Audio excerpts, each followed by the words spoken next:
ഒന്നാം ക്ലാസ്സിലെ കുഞ്ഞുങ്ങളുടെ തിരഞ്ഞെടുത്ത ഡയറി കുറിപ്പുകൾ പുസ്തക രൂപത്തിൽ ആക്കിയതിന്റെ പ്രകാശനം ബഹുമാനപ്പെട്ട മുഖ്യമന്ത്രി നിർവഹിക്കുന്നതാണ്. ഡയറി കുറിപ്പുകൾ സമാഹരിച്ച് എഡിറ്റ് ചെയ്ത് പൊതുവിദ്യാഭ്യാസ മന്ത്രി എന്ന നിലയിൽ ഞാൻ തന്നെയാണ്.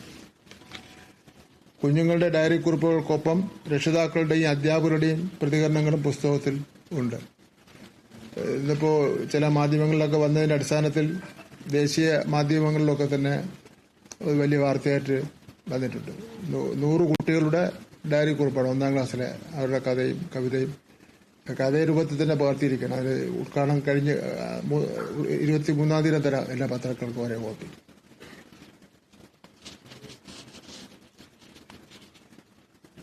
കുഞ്ഞുങ്ങളുടെ ഡയറി കുറിപ്പുകൾക്കൊപ്പം രക്ഷിതാക്കളുടെയും അധ്യാപകരുടെയും പ്രതികരണങ്ങളും പുസ്തകത്തിലുണ്ട്.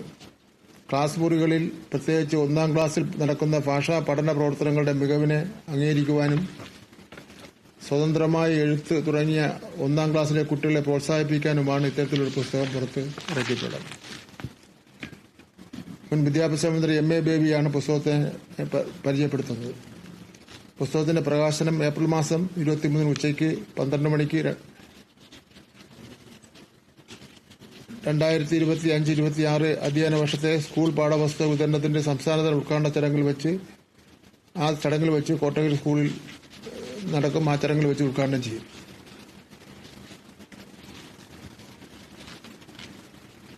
വിദ്യാകിരണം മിഷനാണ് പുസ്തകം പുറത്തിറക്കുന്നത്. കുട്ടികളുടെ സൃഷ്ടികൾ ശേഖരിച്ച് പൊതുവിദ്യാഭ്യാസ മന്ത്രി തന്നെ എഡിറ്റ് ചെയ്ത പുസ്തകമാണ് പുറത്തിറക്കിയിട്ടുള്ളത്. സമഗ്ര ഗുണമേന്മ വിദ്യാഭ്യാസ പദ്ധതി. മാധ്യമങ്ങൾ ഏതെങ്കിലും ഒരു സ്ഥലത്ത് ചെന്ന് അതിന്റെ കാര്യങ്ങളൊക്കെ ഒന്ന് അന്വേഷിക്കുമെന്നാണ് ഞാൻ പ്രതീക്ഷിച്ചത്. ഒരു അത്യുജ്വലമായിട്ടുള്ള ആവേശഭരിതമായിട്ടുള്ള സ്വീകരണമാണ് കക്ഷി രാഷ്ട്രീയത്തിന് അതീതമായി ഓരോ സ്കൂളുകളിലും പഞ്ചായത്തും കോർപ്പറേഷനും മുനിസിപ്പാലിറ്റിയും രാഷ്ട്രീയ പാർട്ടി പ്രവർത്തകരും നൽകിക്കൊണ്ടിരിക്കുന്നത്. അവരിപ്പോൾ പറയുന്നത് 8ാം ക്ലാസ്സിലെ കുട്ടികളുടെ മാത്രമല്ല നടത്തുന്നത്. ഈ വന്ന എല്ലാ ക്ലാസ്സിലെയും കുട്ടികളെ നമുക്ക് നടത്തിക്കളാം, ഇപ്പം തന്നെ നടത്തിക്കളാം എന്നാണ് അവർ പറയുന്നത്. അത്രയ്ക്ക് ഒരു താല്പര്യം പബ്ലിക്കിന് വന്നിട്ടുണ്ട്. പൊതുവിദ്യാഭ്യാസ വകുപ്പിന്റെ നേതൃത്വത്തിൽ സംസ്ഥാനത്തെ സ്കൂളുകൾ നടപ്പിലാക്കുന്ന സമഗ്ര ഗുണമേന്മ വിദ്യാഭ്യാസ പരിപാടിയുടെ ഭാഗമായി ഈ വർഷം മുതൽ ആരംഭിച്ച മിനിമം മാർക്ക് സമ്പ്രദായത്തെ തുടർന്ന് എല്ലാ വിദ്യാലയങ്ങളിലും വളരെ നല്ല നിലയിൽ പുരോഗമിച്ചുകൊണ്ടിരിക്കുകയാണ്. അപ്പം അധ്യാപകരും പഠിക്കുന്നുണ്ട്, കുട്ടികളും പഠിക്കുന്നുണ്ട്, രക്ഷകർത്താക്കളും പഠിക്കുന്നുണ്ട്. അങ്ങനെ ഒരു ഗുണം പൊതുവിൽ വന്നിട്ടുണ്ട്. അടുത്ത വർഷം മുതൽ ഇനി കൂടുതൽ ക്ലാസ്സുകളിലെത്തേക്ക് ഇത് വ്യാപിക്കും. ഈ പരിപാടിയെ അധ്യാപകരും വിദ്യാർത്ഥികളും രക്ഷിതാക്കളും പൊതുസമൂഹവും കേരളത്തിലെ തദ്ദേശ സ്വയംഭരണ സ്ഥാപനങ്ങളും എല്ലാം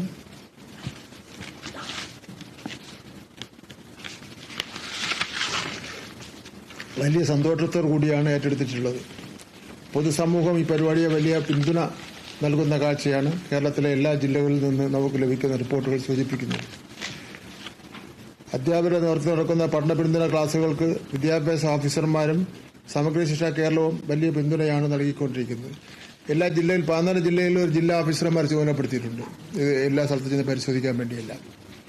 നമ്മുടെ വിദ്യാലയങ്ങളിലുള്ള ഓരോ കുട്ടിക്കും അവരുടെ അടിസ്ഥാന ശേഷികൾ നേടുന്നുണ്ടെന്ന് ഉറപ്പ് ആക്കുന്ന തരത്തിൽ അതുവഴി നമ്മുടെ സ്കൂൾ വിദ്യാഭ്യാസത്തിന്റെ ഗുണമേന്മ ഉറപ്പുവരുത്തുന്നതിന് വേണ്ടിയുള്ള സമഗ്രമായ പരിഷ്കരണ പ്രവർത്തനങ്ങളാണ് അടുത്ത അധ്യയന വർഷത്തിലും നടപ്പിലാക്കാൻ വേണ്ടി ആലോചിക്കുന്നത്.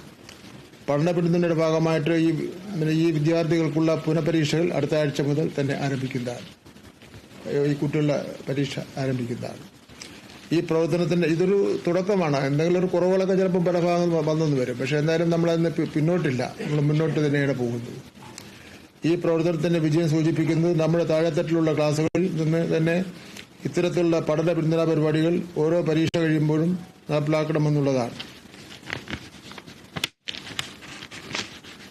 അധ്യാപക സംഘടന എല്ലാ അധ്യാപക സംഘടനയും സഹകരിച്ചു നല്ലവണ്ണം. ആരും ആ ഇക്കാര്യത്തിൽ വ്യത്യസ്തമായ ഒരു നിലപാട് സ്വീകരിച്ചില്ല. അതുകൊണ്ട് ഇത്തരം കാര്യങ്ങൾ കൂടി ആലോചിച്ച് അടുത്ത അധ്യയന വർഷത്തിൽ സമഗ്രമായിട്ടുള്ള പഠന പിന്തുണ പരിപാടികൾ സംസ്ഥാനത്തെ വിദ്യാലയങ്ങളിൽ ആവിഷ്കരിച്ച് നടപ്പിലാക്കുന്നതാണ്. Mega Zumba display. ബഹുമാനപ്പെട്ട കേരള മുഖ്യമന്ത്രി അധ്യക്ഷതയിൽ നിയമസഭയിലെ ശങ്കരനാരായണൻ തമ്പി ഹാളിൽ ബാല്യത്തിനും യുവത്വത്തിനുമൊപ്പം സർക്കാർ എന്ന പരിപാടി സംഘടിപ്പിക്കുകയുണ്ടായി. പ്രസ്തുത പരിപാടിയിൽ സ്കൂൾ കുട്ടികൾ വർദ്ധിച്ചു വരുന്ന അക്രമവാസനയും ലഹരിയുടെ ഉപയോഗവും കുറയ്ക്കുന്നതിനായി സമഗ്രമായ ആരോഗ്യ കായിക വിദ്യാഭ്യാസ പരിപാടി സ്കൂളുകൾ നടപ്പിലാക്കണമെന്ന് മുഖ്യമന്ത്രി നിർദ്ദേശിച്ചു. സ്കൂളുകളിൽ കുട്ടികൾക്കും അധ്യാപകർക്കും ഒരുമിച്ച് പങ്കെടുക്കുവാൻ കഴിയുന്ന കായിക പ്രവർത്തനങ്ങളായ സൂംബ, എറോബിക്സ്, യോഗ തുടങ്ങിയ കായിക പ്രവർത്തനങ്ങൾ സ്പോർട്സിനോടൊപ്പം ചേർത്ത് നടപ്പിലാക്കുവാനുള്ള നടപടികൾ സ്വീകരിക്കണമെന്ന് അദ്ദേഹം നിർദ്ദേശിക്കുകയുണ്ടായി. പൊതുവിദ്യാഭ്യാസ വകുപ്പ് വരുന്ന അധ്യയന വർഷം വിപുലമായ രീതിയിൽ കായിക പ്രവർത്തനങ്ങൾ കുട്ടികളിൽ കൊണ്ടുവരാനുള്ള പദ്ധതികൾ ആസൂത്രണം ചെയ്ത് നടപ്പിലാക്കി വരികയാണ്. ഇതിന്റെ ഭാഗമായി തിരുവനന്തപുരം ജില്ലയിലെ തിരഞ്ഞെടുത്ത സ്കൂളുകളിലെ 1500ഓളം കുട്ടികൾ അധ്യാപകരെയും രക്ഷിതാക്കളെയും പങ്കെടുപ്പിച്ചുകൊണ്ട് മെഗാ സൂംബ ഈ മാസം 30 ചന്ദ്രശേഖരൻ നായർ സ്റ്റേഡിയത്തിൽ നടത്താൻ തീരുമാനിച്ചിട്ടുണ്ട്. ഏപ്രിൽ 30 വൈകുന്നേരം 5 മുതൽ 6 വരെ ചന്ദ്രശേഖരൻ നായർ സ്റ്റേഡിയത്തിൽ നടത്തുന്ന പരിപാടിയിൽ ബഹുമാനപ്പെട്ട മുഖ്യമന്ത്രി, മന്ത്രിമാർ, MLA മാർ ഉൾപ്പെടെയുള്ള ജനപ്രതിനിധികളും ജില്ലാ കളക്ടർ, സ്ഥാപന മേധാവികൾ ഉൾപ്പെടെയുള്ള പത്രമാധ്യമ പ്രവർത്തകർ തുടങ്ങിയവരും അവരുടെ എല്ലാം സാന്നിധ്യം ഉണ്ടാകുമെന്നാണ് പ്രതീക്ഷിക്കുന്നത്. ഇത് സംസ്ഥാന വ്യാപകമായി മറ്റുള്ളവരൊന്ന് ശ്രദ്ധിക്കാനും മറ്റ് സ്കൂളിലെത്തി പോകാനും നമ്മുടെ സ്കൂളിൽ ലഹരിക്കെതിരെ നടത്തുന്ന പ്രചരണ പ്രവർത്തനങ്ങളുടെ ഉദ്ഘാടനമായിട്ട് കൂടി ഇതിനെ കണക്കാക്കാനാണ് ഉദ്ദേശിക്കുന്നത്. മാധ്യമപ്രവർത്തകർ ഈ വിഷയം പ്രത്യേക പരിഗണനയോടെ എടുത്തുകൊണ്ട് ജനങ്ങളിൽ എത്തിക്കുവാനുള്ള നടപടി സ്വീകരിക്കണമെന്ന് അഭ്യർത്ഥിക്കുന്നു. അടുത്ത ഒരു വർഷക്കാലം ജൂൺ മാസം 2-ാം തീയതി മുതൽ നടത്തേണ്ട ലഹരി വിരുദ്ധ പ്രവർത്തനങ്ങളെ സംബന്ധിച്ചിടത്തോളം ക്യാമ്പസ് സംബന്ധിച്ചിടത്തോളമുള്ള ടൈം ടേബിൾ തയ്യാറാക്കി കഴിഞ്ഞിട്ടുണ്ട്. ഒരു വർഷം നീണ്ടു നിൽക്കുന്ന ഈ വരാൻ പോകുന്ന അക്കാഡമിക് ഇയർ നടത്തേണ്ട ലഹരി വിരുദ്ധ പ്രവർത്തനങ്ങളെ സംബന്ധിച്ചിടത്തോളം ടൈം ടേബിൾ തയ്യാറാക്കിയിട്ടുണ്ട്.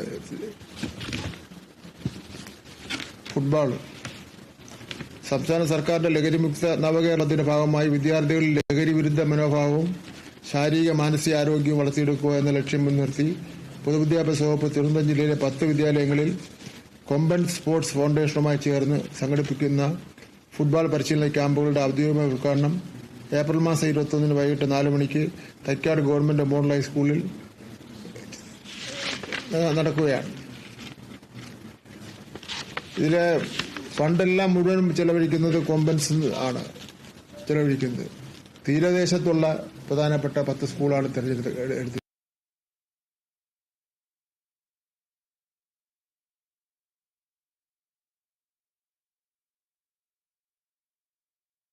പാഠ്യപദ്ധതി പരിഷ്കരണങ്ങളെ സംബന്ധിച്ച വിവരങ്ങളാണ് പൊതുവിദ്യാഭ്യാസ മന്ത്രി വി ശിവൻകുട്ടി നമ്മളോടൊപ്പം പങ്കുവച്ചത്.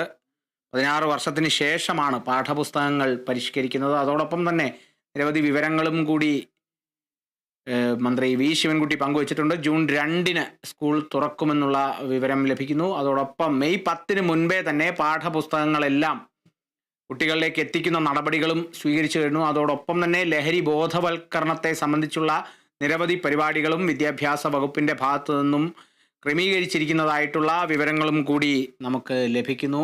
ബ്രേക്കിംഗ് നേരമാണ്. നോക്കാം പ്രധാന വാർത്തകൾ.